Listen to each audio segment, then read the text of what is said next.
Before you buy AirPods, here's the truth about AirPods Pro 3. I'm almost 2 months into my experience. You'll have to sub to the YouTube channel if you want the full review, but I've literally brought this everywhere with me, and I've used them so much to the point that I've slept with them and used them as earplugs. And the foam infused tips, honestly, they are just such a game changer. Like, you know when you put it in your ear, and the tips sort of expand a tiny bit? They actually just feel comfortable. And I've rocked them in flights for like 7 hours straight. They're really good at that. Battery life, I've also ran like 2 battery life tests. Like I remember one day I used them all day while I was shooting, and I remember going from like 80% at around 12:39 p.m. all the way down to 28% at 5:15 p.m. all while being in transparency mode. Then I ran another test while I was traveling. I remember the plane leaving at around 6:20 p.m. when I started using these with ANC. You know, I was consuming TikTok, watching movies, listening to music. By 1:25 a.m., which was the end of my flight, I was at 12%. And then I wanted to get a super quick charge, and in 12 minutes I was able to get 40 to 50% of battery life. Like they're really good at doing. Now transparency mode, it's not the best. It's okay, it does the job, but I find it sort of distorts voices. Like when people talk to you, they sound kind of weird. But noise cancellation is actually really good. In fact, almost as good as my Quiet Comfort 2, if not better. And then conversation awareness is actually okay. Honestly, it's a bit of a gimmick because it only works when you start talking and not when someone's talking to you. So you just might ignore that person by accident. And it takes about 2 seconds for it to kick in once you start talking, and 5 seconds to kick out when you stop talking. And sometimes it just doesn't really register at all. Some apps will also pause playback, and other apps will just lower the volume. Meh, it's an okay feature. Look, I have so much more to say, but if you want the full review, like I said, it's on the channel. I hope this helps.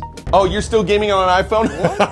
That's cute. I got a gaming phone. This is the Red Magic 11 Pro, and it doesn't just look cool with its sub-zero liquid cooling design, but it actually gives you a competitive advantage with the world's fastest mobile chip system. But before we get into that, the 11 Pro is coming in with a 6.8-inch AMOLED display, 144 hertz refresh rate, and get this, a 7,500 milliamp battery that boasts up to over 34 hours of usage. Because boys, that battery size is over 50% larger than my iPhone 17 Pro Max. But like I said, the best thing about this gaming phone is the unmatched gaming performance with the brand new Snapdragon 8 Elite processor and having the option to go up to 24 gigs of RAM. So those COD mobile matches that me and you keep worrying about, yeah, they're never going to be the same. But did I mention this is the world's first mass-produced smartphone that comes in with a liquid cooling design that pulls heat directly away from the battery to ensure top-tier gaming performance for those long gaming sessions. So boys, the only question that remains is, when are we swapping over to a gaming phone?